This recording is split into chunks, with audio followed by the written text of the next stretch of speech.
যমুনা টেলিভিশনের নিকুল আপা, আপনার কাছে একটা প্রশ্ন। আপনি একটা দেহে কয়টা চরিত্র বহন করেন?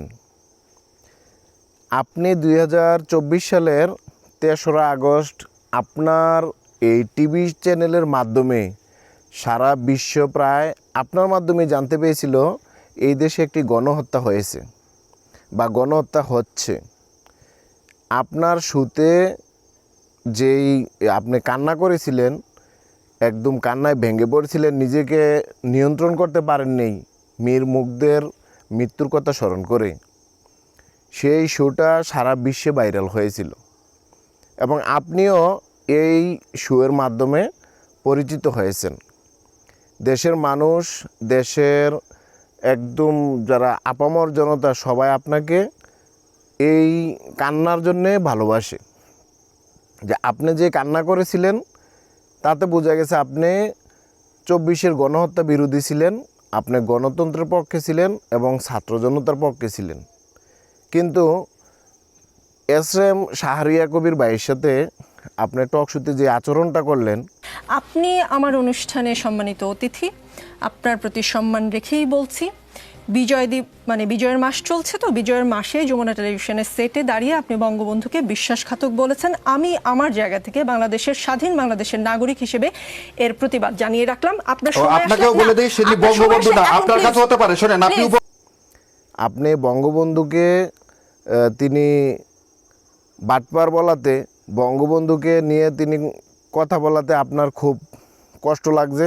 আপনি এটার প্রতিবাদ জানিয়েছেন। আপনি স্বাধীন দেশের নাগরিক হিসেবে প্রতিবাদ জানাতে পারেন, এটা আপনার অধিকার আছে।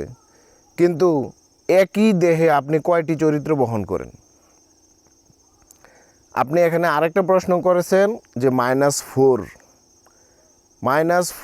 এখানে শাহরিয়ার কবির ভাই খুব সুন্দর করে এক্সপ্লেন করেছেন -4 কীভাবে হয়।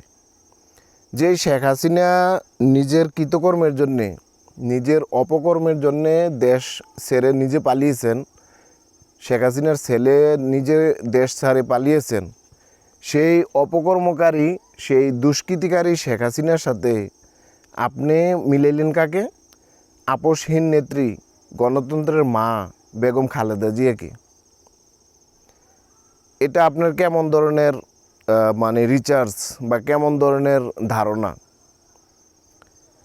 আপনাকে নিয়ে আমরা খুবই গর্ববোধ করতাম, আপনাকে আমরা পেয়ে খুবই আনন্দিত হয়েছিলাম যে আপনি একজন গণতন্ত্রপন্থী সাংবাদিক।